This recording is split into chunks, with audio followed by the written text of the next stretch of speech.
بسم الله الرحمن الرحيم الحمد لله والصلاة والسلام على رسول الله وعلى آله وأصحابه أجمعين أما بعد ناظرین کرام السلام علیکم ورحمۃ اللہ وبرکاتہ۔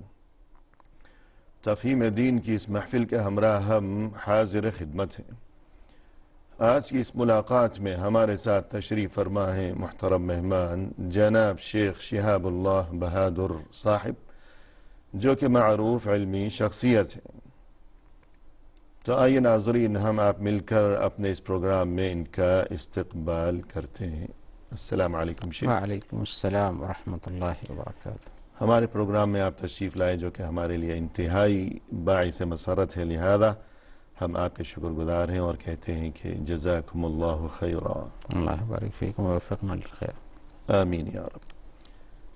ناظرین کرام، جہاں تک تعلق ہے آج کی اس ملاقات میں ہمارے موضوع گفتگو کا، تو غالباً آپ کے ذہنوں میں ہوگی یہ بات کہ اس سے قبل انہی مہمان کی معیت میں ہم نے گفتگو کی تھی ایک اہم ترین موضوع کے بارے میں، کہ جس کا تعلق تھا اس بات سے کہ اللہ نے انسان کو پیدا فرمایا، لہذا انسان کی ہر لمحہ اور ہر آن یہی مخلصانہ کوشش رہنی چاہیے کہ میرا خالق و مالک، میرا اللہ، میرا محبوب، وہ مجھ سے ناراض نہ ہو جائے، اور اس مقصد کے لیے وہ چیز کہ جو ناراضگی کا سبب بنتی ہے اور اللہ کے اور اس کے بندے کے درمیان جو چیز رکاوٹ بنتی ہے، اس چیز کا نام ہے گناہ۔ لہذا یہی وجہ ہے کہ ہم نے اس سے قبل گزشتہ ملاقات کے موقع پر یہ گفتگو کی تھی اور مہمان سے رہنمائی حاصل کی تھی کہ گناہ سے بچنا کیوں ضروری ہے۔ اسی لیے ضروری ہے کہ یہ رکاوٹ ہے بندے اور اللہ کے درمیان۔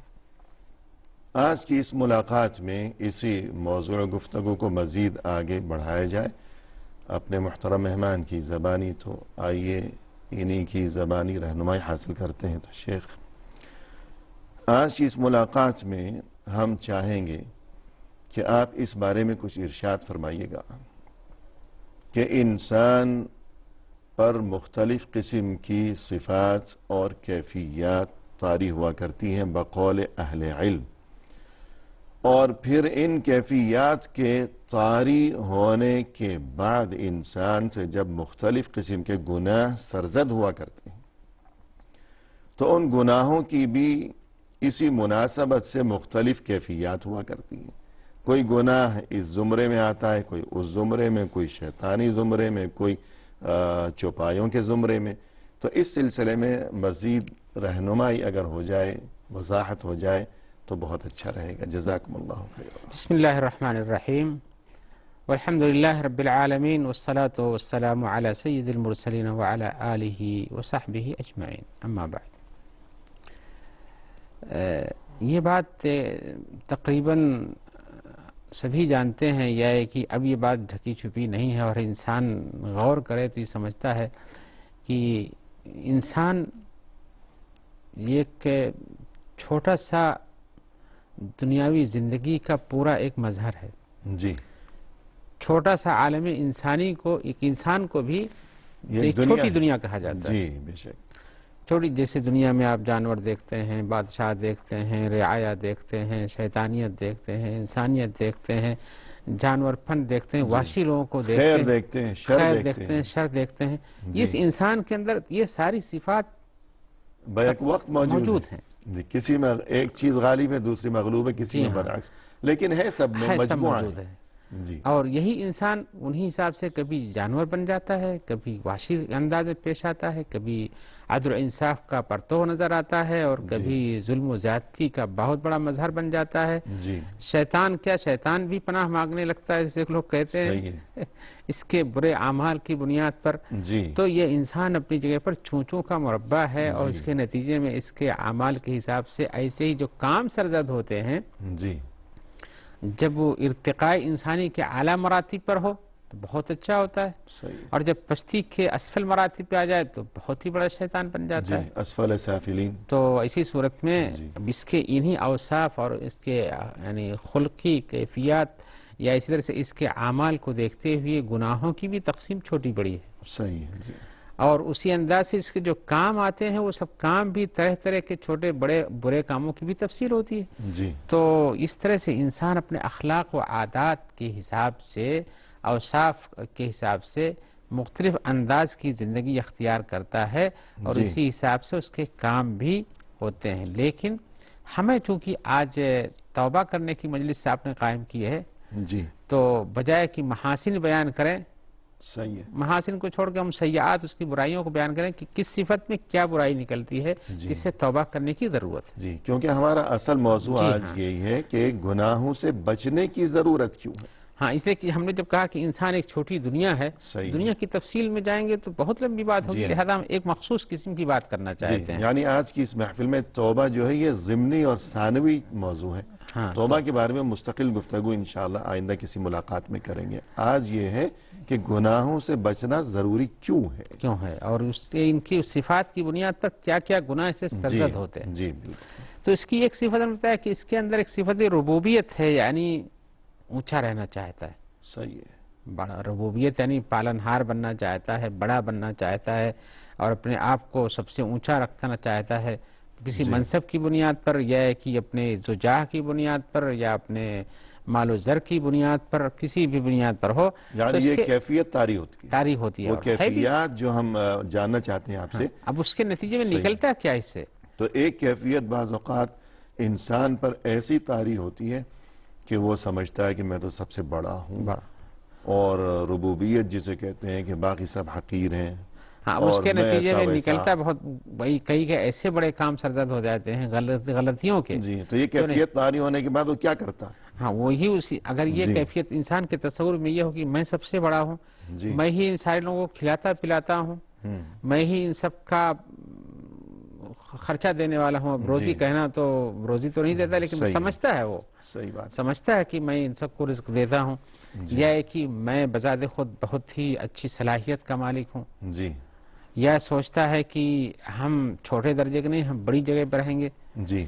اس تو کے اب جب نتیجے میں یہ کیفیت طاری نہیں ہونی چاہیے، اس لیے کہ ہم یہ بتانا چاہتے ہیں کہ اگر یہ کیفیت طاری طاری تو ہوگی کیا تو غلطی کرتا ہے؟ گناہ سرزد ہوں گے۔ وہ کس قسم کے گناہ؟ اب اس میں اگر اس نے یہ سوچا کہ میں بہت بڑا ہوں جی تو متکبر بن جاتا ہے، جی فخر و غرور سے اپنا سر اونچا رکھتا ہے، کسی کو اپنے سامنے کچھ سمجھتا ہی نہیں ہے، جی یا اسی طرح سے سمجھتا ہے کہ میں بہت بڑی صلاحیت کا مالک، چاہتا ہے کہ ہر کوئی میری تعریف کرے، جی کہیں کوئی عیب نہ نکالے، صحیح ہے ہمیشہ اپنی تعریفیں سننا چاہتا ہے۔ جی حالانکہ انسان جب خطاؤں کا پتلا ہے تو صحیح غلطیاں بھی اس سے ہوتی ہیں، تو بھائی، اور یہ کہ انسان کتنا بھی اونچا ہو جائے تو متکبر ہونا اللہ اکبر ہے، آپ صحیح کو اکبر بننے کی کیا ضرورت ہے؟ بالکل تو انسان کبھی کوئی سب درجے سے نکل کر ربوبیت کے درجے پا کے سوچتا کہ میں ہی سب سے بڑا ہوں، سوچتا کہ انا ربکم الاعلی کا درجہ پا لا گیا ہوں، حول ولا قوة۔ کیسے فرعون نے دعویٰ کیا؟ جی، اور یہ کہ سبھی ہر وقت میرے گن گاتے رہیں۔ ہاں، انا ربکم الاعلی کا درجہ دعوت کیا، اور اسی طرح سے چاہتے کہ ہم سب ہمیشہ ہماری ہی مدح سرائی ہوتی رہے، صحیح اس لیے کہ میری صفات، میرے اخلاق، میری ملکیت، میری وسعت، میری ربوبیت، شان۔ میری شان بہت بڑی ہے، اور اس کے نتیجے میں اپنے ماتحتوں کو بالکل ہی ذلیل سمجھتا ہے، اور اپنے ہی کو عزیز اور باعزت سمجھتا ہے۔ جی تو یہ سب اپنے آپ کو فخر و غرور میں ڈالنا، متکبر بن جانا، یا صرف مدح طلبی ہی اس کا مقصد صحیح بن ہے۔ جائے، یا کہ عزت نفس کی عزت، اپنی عزت سمجھنے کے لیے کہ دوسروں کو ذلیل کرتا جائے، یہ انسان کے لیے یہ غلطی کا مقام ہے۔ جی، تو یہ ایک کیفیت ہو ایک گئی، کیفیت یہ یعنی ہے، خود کو بڑا سمجھنا۔ ہاں، بڑا سمجھ کر کے اچھا کام کرو بہت بہتر ہے، لیکن اچھا نہیں، غلط کام کرنا شروع کرے تو اس سے توبہ کی ضرورت اس کو ہے، جی وہ غلطی اس کی ہے۔ بالکل ایسے ہی انسان کی ایک صفت ہوتی ہے شیطانی صفت، صحیح ہے، شیطانی صفت ہوتی ہے، یعنی کبھی یہ کیفیت طاری ہوتی ہے جس کا نام ہے شیطانی، یعنی وہ شیطان بننے ہاں، لگتا ہے۔ جیسے جو کام شیطان کرتا ہے اس طرح کا کام یہ کرنا شروع کر دیتا ہے۔ صحیح ہے شیطان نے حسد کیا انسان سے جی کہ یہ تو رب کو سجدہ کیا تو اللہ کا مقرب ہو گیا، لہذا اس کو کسی بھی طرح سے یہاں سے ہٹانا ہے، اس کو ذلیل کرنا ہے، حسد کرنے لگا، تو یہ انسان بھی اس شیطانی صفت کی بنیاد پر انسان بھی حسد شروع کرتا ہے، صحیح ہے وہ ہے کہ حسد ایک شیطانی صفت ہے، جی انسانی صفت نہیں ہونی چاہیے۔ ایسے ہی ظلم و زیادتی پر آ جاتا ہے، انتقام۔ انتقام لینا شروع کر دیتا ہے، یا حیلہ سازی کر کے اس کو مٹانا چاہتا ہے، مکر و فریب کرتا ہے اس کے لیے. جی اور ایسے ہی اسی پر بس نہیں، بہت سے اوقات میں انسان شیطانی صفت کی بنیاد پر دوسروں کو دھوکہ دیتا ہے، جی تجارت میں، صحیح بات بتانے میں، صحیح راستے پہ لے جانے میں غلط راستے پہ پہنچا دیتا ہے، جی اور نفاق سے کام لیتا ہے. صحیح ہے. یہ ساری صفتیں شیطانی جی صفتیں. یعنی زبان پر کچھ ہے، دل میں کچھ اور ہے. ہاں، اور اسی طرح سے برائیوں کا حکم دیتا ہے، برائیوں سے روکتا ہے، یہ شیطان کا کام ہے. جی برائیوں کا حکم دیتا ہے، بھلائیوں سے روکتا ہے. جی صحیح ہے. اور کشتی تو سیدھی چلنی چاہیے، الٹی چلاتا ہے وہ. جی یأمرون بالمعروف وینہون عن المنکر، یوں ہونا چاہیے. ہاں، تو اب وہ بجائے اس کے کہ حکم دے اچھائی کا اور برائی سے روکے، الٹا کرنا شروع کر دیتا ہے کہ برائیوں سے کی ترغیب دلاتا ہے. جی یہ کام کرو، وہ کام کرو، یہ شراب پیو، وہ چلے گا فلاں جگہ جاؤ، یہاں یہ ملتا ہے، وہاں یہ برائی ہے، وہاں یہ مزے ہیں. اور اسی طرح سے دوسرے کا مال لوٹ لو، نفاق بولو، زبان سے کسی کو بول کر کے چپ کر لو اور گناہ کا کام کرتے رہو. اس قسم کے حیلہ و فریب اور اس طرح سے نفاق اور ظلم و زیادتی، حسد، کینہ، اور اسی طرح سے اور بھی جو برائیاں جتنی ہیں، چاہے دلی برائیاں ہوں، چاہے عملی برائیاں ہوں، چاہے وہ معاملاتی برائیاں ہوں، جن کے اندر انسان دوسرے کو نقصان پہنچانے کی کوشش کرتا ہے، یہ شیطانی صفت ہے. جی یعنی یہ کیفیت جب طاری ہونے لگے انسان پر تو اسے سمجھ جانا چاہیے کہ یہ تو شیطانی کیفیات ہیں اور مجھے ان سے بہت دور بچنے کی رہنا ضرورت ہے. اس لیے کہ انسان صحیح معنی میں دوسرے کا خیر خواہ ہوتا ہے. شریعت کا حکم ہے کہ اچھائی کو حکم دو، برائی سے روکو، حسد نہ کرو، ظلم و زیادتی نہ کرو، نفاق سے کام نہ لو، مکر و فریب نہ کرو، دوسروں کو دھوکہ نہ دو، جو دھوکہ دے وہ ہم میں سے نہیں، جیسا کہ حدیث میں آیا ہوا ہے. تو ایسی صورت میں ان ساری اچھائیوں کو چھوڑ کر اس کے اپوزٹ چیزوں میں لگ جانے کو شیطانی صفت کرو. انسان ایسا کرتا ہے، اور یہ چیز ہم سے، آپ سے، یا کسی اور بھی انسان سے رکھی چھپی نہیں، سب جانتے ہیں. صحیح ہے. لہذا یہ گناہ کے کام اپنے ان اوصاف، یہ جو جس کو ہم نے کہا چھوٹی دنیا ہے، دنیا کا ایک نمونہ ہے یہ. صحیح ہے. تو یہ نمونے کے اندر یہ صفت بھی بہتوں کے اندر پائی جاتی ہے، اور خود انسان کے ایک فرد کے اندر بھی پائی جاتی ہے. جب یہ صفت غالب آ جاتی ہے تو برائیوں طرف جاتا ہے، جس سے بچنے کی ضرورت ہے. جی ایک صفت اس کی اور بھی ہے، یعنی دو کیفیتیں ہو چکی. دو، ایک تو بڑا سمجھنا، خود کو بڑا سمجھنا، ربوبیت، اپنے آپ کو بڑی اونچائی پہ رکھنا ہر اعتبار سے، تو تکبر دکھائے گا. ہاں، اور دوسرا یہ کہ شیطانی صفت پہ عمل کرنا. جی اس کا نتیجہ یہ ہوگا کہ حسد کرے گا، دھوکہ دے گا، بے ایمانی کرے گا، ہر قسم سے اپنی جیب بھرنے کے چکر میں رہے گا، دوسروں کا حق چاہے دبائے وہ گا. معاملاتی زندگی ہو، چاہے اپنی زندگی ہو، چاہے غیروں کے ساتھ، سب میں غلط راستے پہ جانا چاہتا ہے. اور تیسری کیفیت یہ ہے جو جانوروں جیسا ہو جانا. جی جانوروں جیسا ہو جانا، انسان جانوروں میں بھی خاص طور پہ چوپائے. ہاں، چوپائے مراد ہے. آگے چوتھی کیفیت ہے، چوتھی کیفیت جس سے وحشی بن جانا. صحیح ہے. تو یہاں چوپائے جو عام حالات میں دیکھتے ہیں کہ سیدھے سادے نظر آتے ہیں، لیکن یہ ہے کہ انسان، جانوروں کے اندر یہ ہے کہ انسان برائی کو، یعنی شیطان، جانور ایک دوسرے جہاں بیٹھتے ہیں وہاں دوسرے کو نہیں جانے دینا چاہتا. صحیح. آپس میں لڑتے ہیں، ٹکراتے ہیں، یا ہے کہ اپنی ضروریات پیٹ بھرنے کے لیے ٹکرا کے لڑ جاتے ہیں. جی تو ٹوٹ پھوٹ ہو جاتی ہے. یا اسی طرح سے ان کے لیے کوئی حد نہیں ہے، کہیں بھی کسی کے ساتھ اپنے یعنی انسانی زندگی فطری معاملات کو پورا کرتے ہیں. جی اپنے شہوت پوری کرنا. ہاں، یہ جو صفتیں ہیں جی کہ کوئی حد نہیں فطری شہوتوں کو پورا کرنے کے لیے ان کے پاس، یہ تھے کھانے پینے کی کوئی حد نہیں. جی کسی کے بھی کھیت میں گھس جاتے ہیں، کہیں بھی کھا لیتے ہیں، ان کو کچھ پابندی نہیں ان کی. صحیح ہے. جانور ہیں. تو انسان جانور بن جائے، حد کو نہ پہچانے کہ بھئی یہ دوسرے کی زمین ہے، یہ دوسرے کا گھر ہے، یہ دوسرے کی عزت ہے، یہ دوسرے کے اہل و عیال ہیں، ان سب چیزوں کی، یہ دوسرے کا مال ہے. ان سب چیزوں کو نہ سمجھتے ہوئے انسان کیا کھانا ہے، کیا نہیں کھانا ہے، زنا میں پڑ جائے، لواطت کرنے لگے، چوری کرنے لگے، کس طرح پیش آنا. ہاں، چوری کرنے لگے، دوسروں کے مال کو غصب کر لے، اپنی شہوات کو پوری کرنے کے لیے کہیں بھی کسی گھر میں گھس جائے. جی تو یہ جانوروں کی کیفیت ہے، اور یہ بہت سے لوگوں کے اندر پائی جاتی ہے. لہذا اس صفت سے بھی بچنا چاہیے، اس گناہ سے بھی توبہ کرنا چاہیے. چوتھی صفت جو وقفہ لے لیں. جی ناظرین کرام، لیتے ہیں مختصر سا وقفہ، ہمارے ساتھ ہی رہیے گا.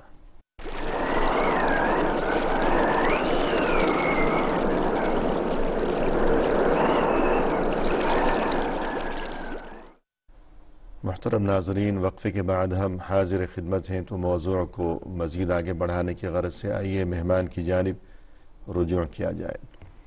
تو شیخ، وقفے سے قبل گفتگو آپ فرما رہے تھے کہ انسان پر بقول اہل علم 4 مختلف قسم کی کیفیات طاری ہوا کرتی ہیں، اور ہر کیفیت کی جدا قسم کی تأثیر انسان ظاہر ہوا کرتی ہے، اور ان کیفیات کے طاری ہونے کے نتیجے میں انسان سے جو گناہ سرزد ہوا کرتے ہیں وہ بھی الگ الگ شکلوں کے ہوا کرتے ہیں۔ تو 3 کا تذکرہ ہو چکا، چوتھے کا تذکرہ باقی تھا جس پہ ہم بیان کرنا چاہتے ہیں، وہ ایک وحشیانہ صفت ہے۔ صحیح ہے، وحشیانہ جیسے وحشی جانور ہوتے ہیں، درندے ہوتے ہیں، صحیح ہے، جنہیں آپس میں بہت ہی چیر پھاڑ کے کھا جانا، دوسروں پر حملہ کر دینا، اور اسی طرح سے دوسروں کو بھگا دینا اس جگہ سے، مار کے ایک جنگل میں ہر دو وقت شیر نہیں غصہ رہ سکتے، دکھانا، تو یہ صفات پیدا ہوتی ہیں۔ صحیح ہے، تو ان میں سے اس سے وحشیانہ صفت پیدا ہو جانے کے بعد انسان اجتماعی زندگی سے دور ہونے لگتا ہے، جی، جبکہ انسان اجتماعی زندگی پر پیدا کیا گیا ہے۔ دوسروں کے ساتھ مل جل کے رہنا، دوسروں کے ساتھ رحم کرم کرنا، ان کے خلاف دل میں انتقام نہ رکھنا، دوسروں کو قتل سے بچانا، یہ سب چیزیں۔ تو جب یہ وحشی صفت اندر اس کے اندر جاگ جاتی ہے تو اس کے نتیجے میں اس کے اندر غصہ بھڑک جاتا ہے، جی، غصہ بھڑک جاتا ہے، اور اس غصے کے نتیجے میں دوسروں پر ظلم و زیادتی کرتا ہے۔ صحیح ہے، ایسے ہی وحشی صفت جب اس میں جاگی رہتی ہے تو دوسروں کے خلاف کینہ کپٹ اس کے دل میں بھرا رہتا ہے۔ جی، وحشی صفت جاگی رہتی ہے، دوسروں کے اوپر حملہ کرتا ہے، جی، قتل کر دیتا ہے، مار دیتا ہے، ان کے اموال چھین لیتا ہے، غصب کر لیتا ہے۔ تو یہ وحشی صفت جو ہے یہ ایک چوتھی صفت ہے۔ تو انسان گویا کہ کبھی اعلیٰ درجے کو پہنچتا ہے تو اپنے آپ کو بڑا سمجھنے لگتا ہے تو گناہ کرتا ہے، کبھی انسان شیطانی صفت کی طرف مائل ہو جاتا ہے، گناہ کرتا ہے، جانوروں جیسا ہو جاتا ہے، وحشی بن جاتا ہے۔ لہذا یہ ساری صفات جو ہیں انسان پر غالب آتی ہیں، لیکن شروعات یہ جانوروں والی صفات سے کرتا ہے۔ اس لیے جانوروں سے ہوتی ہے کہ بھائی زیادہ کھانا چاہیے اور زیادہ پینا چاہیے، اپنی شہوات کو پورا کرنا چاہیے، یہ میرا حق بنتا ہے، یہ سوچتا ہے، تو یہ پہلے غالب آتی ہے۔ اس کے بعد جب وہ جانور بن جاتا ہے تو جانور سے پھر وحشی بن جاتا ہے۔ جانوروں میں برے صفات کے قائل، بری صفات کے مالک وحشی جانور ہوتے ہیں۔ جی، ورنہ سیدھے سادے جانور بھی ہوتے ہیں، پالتو جانور تو دوسرے کی زمین میں کھا لیتا ہے، صحیح ہے، دوسرے کو اس طرح سے نقصان، لیکن کسی کو چیر پھاڑ کر نہیں کرتا۔ لیکن جب یہ صفت پیدا ہوتی ہے تو اس پہ اور جب جلا پیدا ہوتا ہے انسان میں، تو وہ انسان بجائے وحشی ہونے، وہ جانور ہی سے وحشی بن جاتا ہے۔ اور جب یہ دونوں صفتیں اکٹھا ہو جاتی ہیں، جانور پن کی اور وحشیانہ پن کی، تو پھر شیطانی صفت اس کے اندر پیدا ہو جاتی ہے۔ شیطانی صفت پیدا ہوتی ہے تو ہر ایک کو سمجھتا ہے کہ اس کو نقصان پہنچانا چاہیے، دھوکہ دینا چاہیے، اور مکر و فریب سے اس کا مال لے لینا چاہیے۔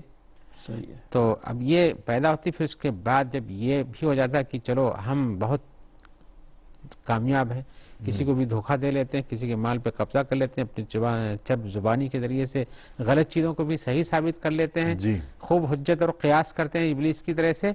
اس کے نتیجے میں سمجھتا ہے کہ مجھ سے بڑا کوئی نہیں ہے۔ صحیح ہے۔ اگر آپ سے ہم یہ جاننا چاہیں کہ گناہوں میں سے بعض ایسے ہیں جن کا تعلق حقوق اللہ سے ہے، بعض ایسے ہیں جن کا تعلق حقوق العباد سے ہے، تو پھر اس تقسیم کی بنیاد پر قیامت میں جب اللہ کی طرف سے فیصلے ہوں گے، عدالت ہوگی وہاں، تو وہاں کیا تقسیم جو ہے رونما ہوگی کہ جو گناہ حقوق اللہ سے تعلق رکھتے ہیں تو کیا انجام ہوگا، جو حقوق العباد سے گناہ تعلق رکھتے ہیں تو کیا انجام ہوگا؟ حقیقت میں انسان جیسے مختلف صفات اچھائیوں کا مالک ہے، مختلف بری صفات کا مالک ہے، اور نتیجے میں گناہ ہوتے ہیں تو مختلف انداز کے گناہ ہوتے ہیں۔ جیسے ہم لوگ مختلف صفات ہیں، مختلف انداز کے گناہ بھی ہوتے ہیں۔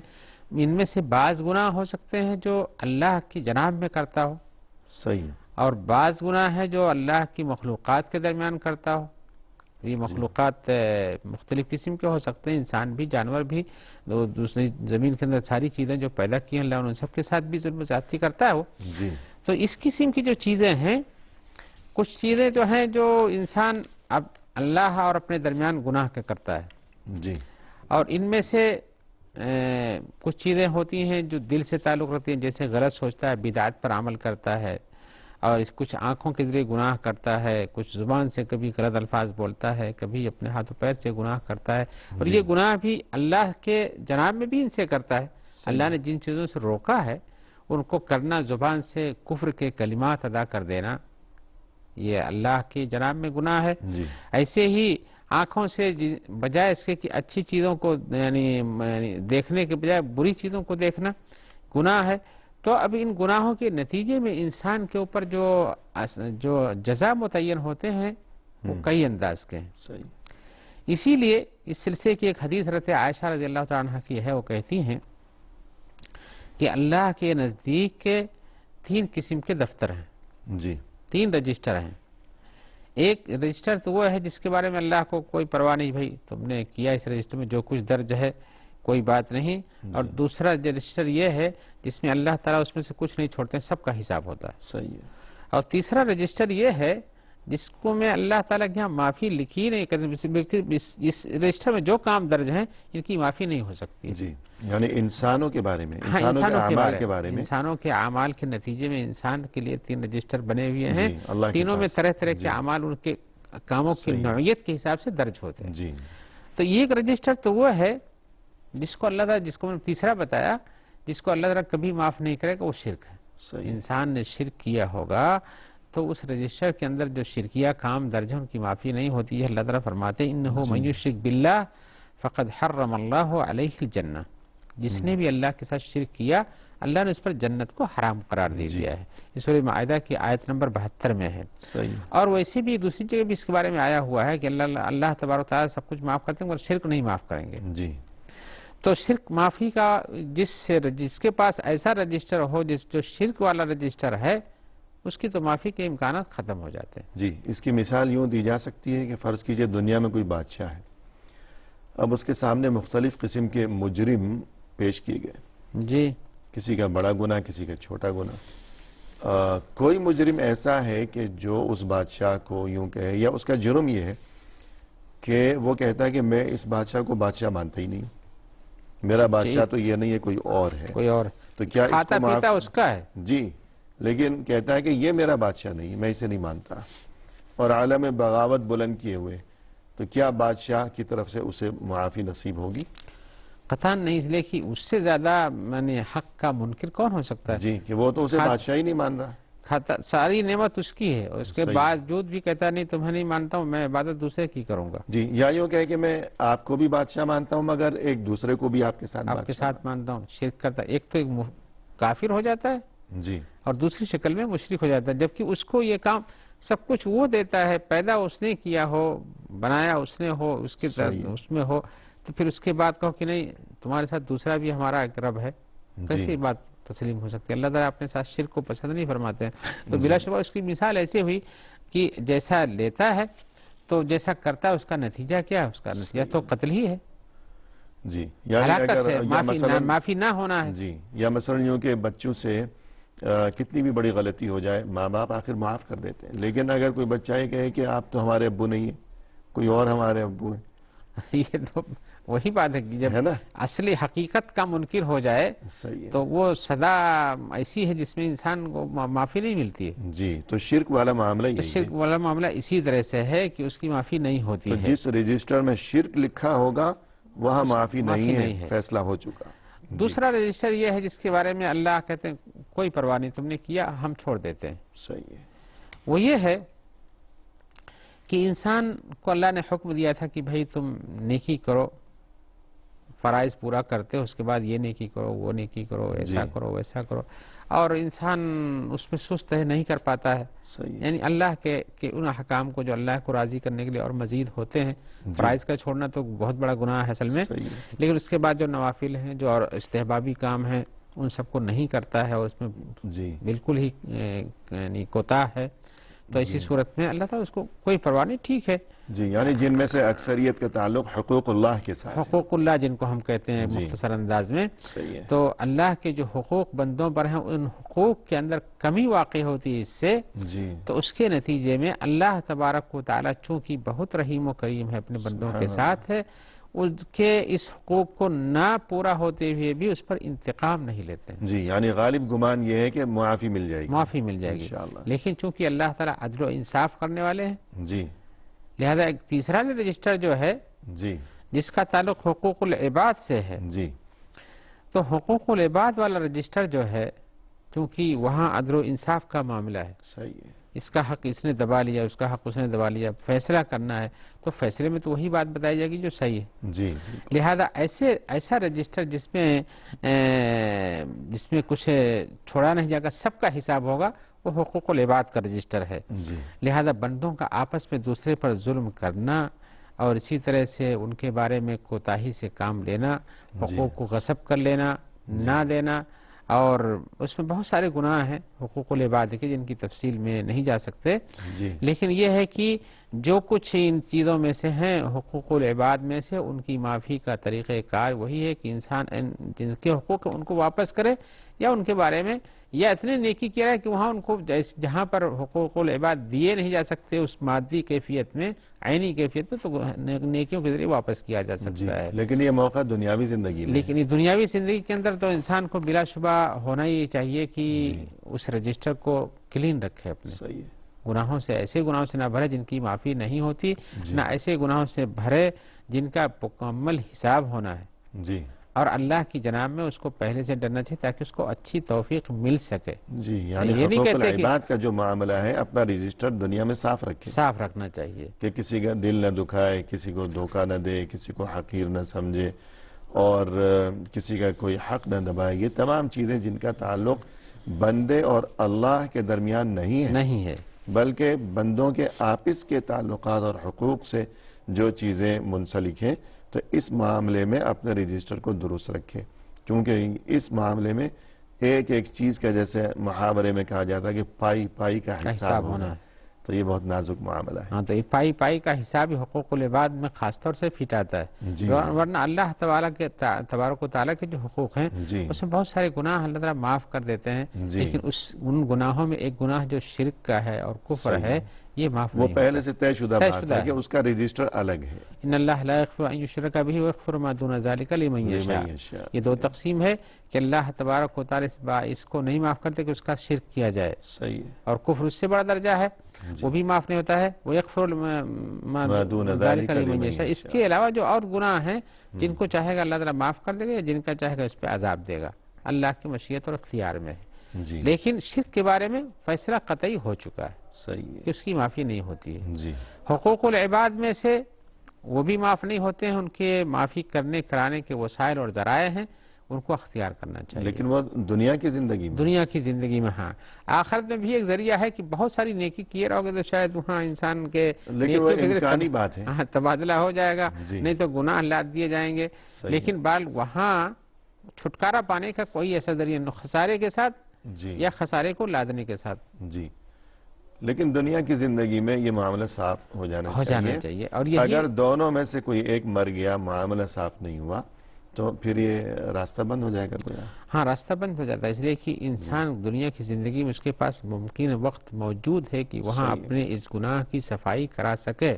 جی لیکن اگر اس میں سستی کرتے ہوئے بالکل توجہ نہیں دیتا ہے تو اس کی گردن پہ وہ گناہ لٹکا رہ جاتا ہے، حقوق العباد کا.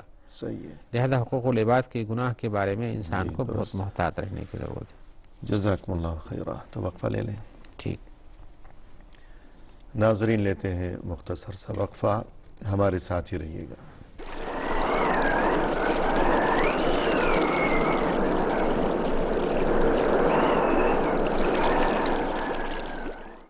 ناظرین کرام، وقفے کے بعد ہم حاضر خدمت ہیں، تو آئیے اس موضوع کو پائے تکمیل تک پہنچایا جائے، اس غرض سے مہمان کی جانب رجوع کیا جائے. تو شیخ، وقفے سے قبل گفتگو چل رہی تھی گناہوں سے بچنے کی ضرورت و اہمیت کے بارے میں، اور اسی ضمن میں آپ نے بہت سی مختلف باتیں بیان فرمائی. اب ہم یہ چاہیں گے کہ گناہوں کی ایک تقسیم تو اس سے قبل بیان کی جا چکی ہے، لیکن ایک تقسیم جو کہ زیادہ معروف ہے بنسبت یا نسبتاً، وہ یہ کہ صغائر اور کبائر کے یہ گناہ صغیرہ ہے، یہ گناہ کبیرہ ہے. صغیرہ گناہ کے یہ احکام ہے، کبیرہ گناہ کے یہ احکام ہے. پھر مزید ہے کہ بعض اوقات ایک صغیرہ گناہ ہی کبیرہ بھی بن جایا کرتا ہے، اور بعض اوقات ایسا بھی ہے بقول اہل علم کہ کبیرہ گناہ اس کی جو خطرناکیاں ہیں وہ صغیرہ سے کم بھی ہو سکتی ہیں۔ تو یہ تمام معاملات اور اس بارے میں اہل علم کی طرف سے بیان کردہ جو تفصیلات ہیں، تو ہم چاہیں گے کہ آپ اس بارے میں ارشاد فرمائیے گا۔ گناہ مختلف انداز کے ہوتے ہیں اور دنیا میں انسانوں کے کام بھی مختلف انداز کے ہیں۔ جی ایک کام بہت اہم ہوتا ہے اور اس کے اثرات بہت ہوتے ہیں، جی ایک کام چھوٹا ہوتا ہے اس کے اثرات کم ہوتے ہیں۔ اس طرح سے صحیح۔ گناہوں کا بھی درجہ ہے کہ بعض گناہ ہوتے ہیں جن کے اثرات، ان کے نتائج بہت بھیانک ہوتے ہیں، جی اور بعض گناہ ایسے ہوتے ہیں جن کے نتائج اور اثرات بھیانک نہیں ہیں، محدود پیمانے پر ہیں۔ جی انہی حساب سے ان کو چھوٹا گناہ اور بڑا گناہ کی تقسیم کی جاتی ہے، جی چھوٹے گناہ کی اور بڑے گناہ کی تقسیم کی جاتی ہے۔ اور اس تقسیم کے نتیجے میں انسان جو ہے، جب اس کے بڑے گناہ جن کی تفصیل معلوم ہو جائے یا ان کی نوعیت اور کیفیت معلوم ہو جائے تو اس کو اس سے بچنا چاہیے۔ صحیح ہے۔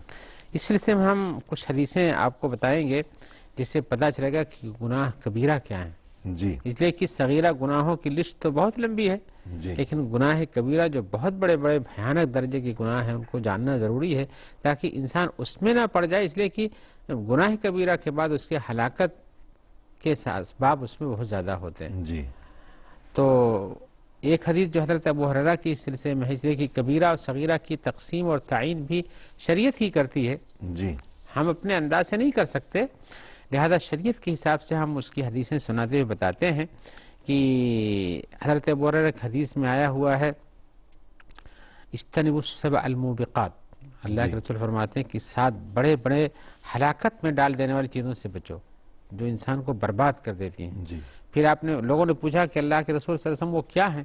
7 ہلاکت میں ڈال دینے والی چیزیں، برباد کر دینے والی چیزیں کیا ہیں؟ تو آپ نے فرمایا الشرک باللہ، اللہ کے ساتھ شریک کرنا، قتل النفس التی حرم اللہ الا بالحق، اور کسی جان کو بغیر واجب القتل ہوئے قتل کر دینا، جی وَأَكْلُ الرِّبَا، اور سود کا کھانا، وَأَكْلُ مال الیتیم، یتیم کا مال کھا جانا، وَالتَّوَلِّي یوم الزحف، اور مسلمانوں کے اوپر الغار ہو اور اس کے نتیجے میں جب جانا ہو تو پیچھے ہٹ جانا، اور وقذف المحصنات الغافلات، مومنات الغافلات، اور اسی طرح سے جو پاک دامن عورتیں ہیں ان کے اوپر تہمت باندھنا۔ جی یہ 7 آپ نے بتایا، لیکن اس 7 کے علاوہ اور بھی حدیثوں سے کچھ اور چیزوں کا پتہ چلتا ہے۔ یعنی یہ 7 چیزیں وہ ہیں کہ جن کے بارے میں رسول صلی اللہ علیہ وسلم نے خود یہ ارشاد فرمایا کہ یہ موبقات ہیں، ہاں، موبقات یعنی ہیں۔ ہلاک کر ڈالنے والی چیزیں۔ ہاں، تو یعنی تو اسے بتانا یہ مقصود ہے کہ یہ گناہ کبیرہ ہے۔ کبیرہ ہے، اس لیے کہ کبیرہ جو ہوتی وہی ہلاک کرتی، جی۔ صغیرہ گناہ درجات گھٹاتی ہے صرف۔ صحیح جی حضرت عبداللہ بن مسعود کی حدیث میں آیا ہوا ہے جس میں آپ نے فرمایا، آپ سے پوچھا گیا کہ کون سا گناہ کبیرہ ہے، جی، یعنی رسول صلی اللہ علیہ وسلم سے پوچھا گیا کہ جی ای الذنب اکبر، کون سا گناہ اکبر اور بڑا ہوتا ہے؟ تو آپ نے فرمایا ان تجعل للہ ندا وهو خلقک، اللہ کے ساتھ کسی کو شریک ٹھہراؤ جبکہ اس نے پیدا کیا ہے۔ قال ثم ای، لوگوں نے پوچھا کہ پوچھنے والے نے پھر کیا ہے؟ تو آپ نے فرمایا ان تقتل ولدک خشیۃ ان یطعم معک، اپنے بچے کو اس گناہ، اس ڈر سے قتل کر دو کہ وہ تمہارے ساتھ رہے گا تو کھانا پینا کھائے گا اور تمہارا خرچہ بڑھا دے گا اور تم اس کا خرچہ نہیں پورا کر پاؤ گے، صحیح ہے۔ جبکہ اللہ تعالیٰ رزاق ہے۔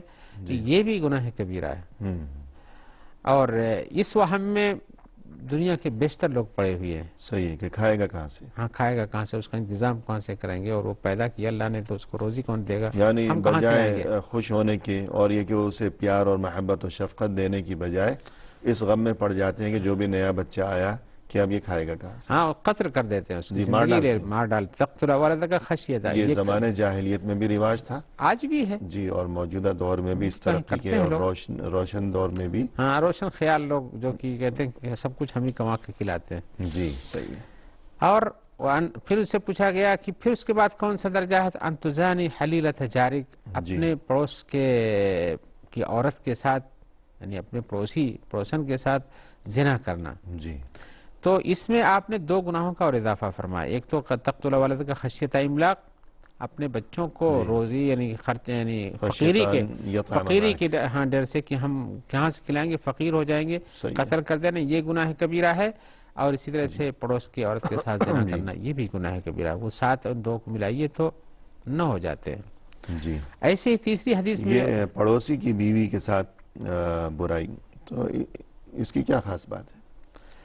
اس کی خاص بات اولاً تو پڑوسی کے حقوق ہوتے ہیں. صحیح ہے. آپ کو امانت داری کے ساتھ، صداقت کے ساتھ، سچائی کے ساتھ اس کی حفاظت کرنی چاہیے. جی بجائے اس کے کہ انسان محافظ بنے، اس امانت میں، حفاظت کی امانت میں خیانت کرنا شروع کر دے. جی یعنی محافظ خود لٹیرا بن جائے. اس لیے یہ بڑا یعنی زنا تو بہرحال گناہ ہے. ہاں وہ بھی گناہ کبیرہ ہے، لیکن یہ اور درجہ بڑھ جاتا ہے کہ وہ اپنے گھر میں، اپنے گھر ہی کی بات ہوئی ہو. جی کہ پڑوسی کی غیر موجودگی میں یا وہ سفر پہ گیا ہے یا جو بھی ہے، اسے اس کی عزت کا، اس کی ناموس کا خیال رکھنا اس چاہیے، کے مال و دولت کا محافظ ہونا چاہیے. جائے کہ الٹا لٹیرا بن گیا. ہاں اسی لیے اس کو اس درجے میں رکھا گیا. ایک تیسری حدیث میں جو حضرت عبداللہ ابن عمرو کی ہے، اس میں نبی صلی اللہ علیہ وسلم فرمایا ہے الکبائر، کبیرہ گناہ ہے، الاشراک باللہ و عقوق الوالدین، اللہ کے ساتھ شرک کرنا ہے اور والدین کی نافرمانی کرنا ہے. جی تو گویا کہ یہ 10واں گناہ بھی حقوق الوالدین یا والدین کی نافرمانی کرنا، یہ بھی گناہ کبیرہ ہے. صحیح. وہ قتل النفس، اور حدیث میں آ کہ کسی جان کا قتل کرنا جس کا تذکرہ ہو چکا پہلے، والیمین الغموس، اور ناحق قسم کھانا. جی جو صحیح بات پر نہیں، غلط بات پر قسم کھانا، جھوٹی بات پر قسم کھانا، یہ بھی گناہ کبیرہ ہے. یہ بخاری کی روایت میں ہے. تو ایسی صورت میں 11 گناہ کا تذکرہ ہم نے اب تک کیا. اور بعض روایتوں میں ہے الا انبئکم باکبر الکبائر، میں سب سے بڑے گناہ کی خبر نہ دے دوں، قول الزور اور شہادت الزور. آپ نے کہا کہ جھوٹی بات کہنا یہ بھی گناہ ہے. صحیح ہے. یا جھوٹی گواہی، جھوٹی گواہی دینا بھی امین غموس میں شہادت الزور یا جھوٹی گواہی دینا، جھوٹائی پہ کوئی بھی عمل منتج ہو تو وہ گناہ کبیرہ میں آ جاتا ہے. ایک 5ویں حدیث میں اور جن چیزوں کا اضافہ کیا گیا حقوق والدین پر، خاص طور سے جھوٹی گواہی اور جھوٹے بات پر بتایا گیا. اس کو یعنی اس کی اہمیت کہتے ہیں راوی کان متقیا فجلس، آپ یہ بات کہہ رہے تھے، 2 بات کہی کہ اشراک باللہ اور حقوق الوالدین، اللہ کے ساتھ شریک کرنا اور والدین کی نافرمانی کرنا. آپ بیٹھے ہوئے تھے، ٹیک لگا کر کے بیٹھ گئے، آپ سیدھے ہو گئے. پہلے ٹیک لگائے ہوئے تھے، پہلے ٹیک لگائے ہوئے، دونوں باتیں بیان کی، پھر سیدھے ہو گئے. تو اس کے بعد کہا الا وقول الزور، دھیان سے سن لو، جھوٹی بات کرنا، جھوٹی گواہی دینا، اور یہ بات بار بار دہراتے رہے آپ. اس سے پتہ چلتا ہے کہ جھوٹی گواہی دینا یا جھوٹی بات کہنا، یہ زور و بہتان کی بات کرنا، یہ سب بہت بڑے بڑے گناہوں میں سے ہے. اور اس پر اللہ کے رسول صلی اللہ علیہ وسلم بہت توجہ سے آپ نے کئی بار کہا اس کو، کیونکہ اس سے انصاف کا خون ہوتا ہے. انصاف کا خون ہوتا ہے، لوگ کو حقوق ضائع ہو جاتے ہیں، لوگوں کے اوپر اتہام باندھ جاتے ہیں، اور اس کو سزا ہو جاتی ہے، اس کی جان چلی جاتی ہے ناحق پر، فیصلے متاثر ہوتے ہیں. اس لیے کہ جھوٹی گواہی پہ جو مجرم ہے وہ باعزت بری ہو جاتا ہے، اور جو مجرم نہیں وہ بیچارہ دار پہ چڑھ جاتا ہے، پھانسی پہ لٹک جاتا ہے. تو ایسی صورت میں یہ حدیثیں ہم نے سنا. اس کے علاوہ بھی اور بھی حدیثوں میں کچھ چیزوں کا تذکرہ ہے، جیسے کہ بیت اللہ کا حلال کر لینا، یعنی اس پر چڑھائی کر دینا، اس پر حملہ کر دینا، یا رسول اللہ صلی اللہ علیہ وسلم پر کوئی جھوٹی حدیث گڑھ کے پیش کر دینا کہ رسول نے فرمایا ہے. ایسے ہی آدمی کا اپنے بچے کا انکار دینا کہ میرا بچہ ہی نہیں جب اسی کا بچہ ہو. ایسی نماز چھوڑنا، والدین کو گالی دینا، اللہ کی رحمت سے مایوس ہو جانا، اور ایسے ہی چوری کرنا یا کہ امانت میں خیانت کرنا، شراب پینا، جادو کرنا، یہ سب گناہ کبیرہ میں سے ہیں. لیکن یہ گناہ کبیرہ کتنے ہیں اس میں علماء کا اختلاف ہے، جس کا آپ نے بتایا کہ علماء نے کیا کہا ہے، یعنی تحدید نہیں ہے. ہاں تو کسی نے کہا کہ یہ 7 ہیں، کسی نے 4 ہیں، کسی نے کہا 7 نہیں 70 ہیں، اور کسی نے کہا کہ یہ سب سے بڑھ کر صحیح بات یہ ہے کہ جن گناہوں پر اللہ تبارک و تعالی نے حد جاری کرنے کا حکم دیا وہ گناہ کبیرہ میں سے ہیں، یا اسی طرح سے جن گناہوں پر اللہ کی طرف سے لعنت بھیجی گئی ہے، رسول اللہ صلی اللہ علیہ وسلم کی طرف سے لعنت بھیجی گئی، وہ سب بھی گناہ کبیرہ میں شامل ہوتے ہیں.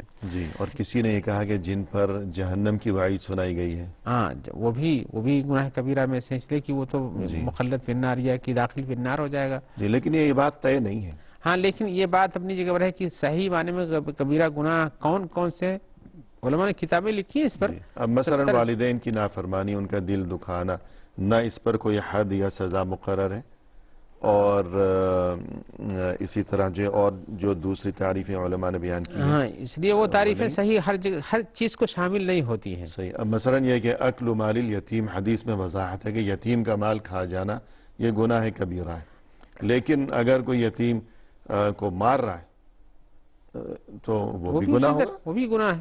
صحیح. اس مال یتیم کے کھانے کے بعد کانما یجرجر فی بطنہ من النار ہے کہ اپنے منہ میں گٹا گٹ وہ جہنم کے آگ بھر رہا ہے. جی. تو اس کی تو وضاحت ہے، لیکن اسی معنی میں اور بھی چیزیں جو اس سے جڑی ہوئی ہیں اسی میں شمار ہوتی ہیں. صحیح ہے. یتیم کے ساتھ بالکل ایک دم ایک کرنا، نمبر، ایک تعداد مقرر کر دینا ہے کہ یہ اتنے گناہ کبیرہ ہیں، باقی سب صغیرہ ہیں، تو یہ درست نہیں ہے. یہ درست نہیں. لیکن ان میں سے جن گناہوں کے نتائج بھیانک ہیں، صحیح ہے، وہ سب اسی درجے میں آتے ہیں. جی.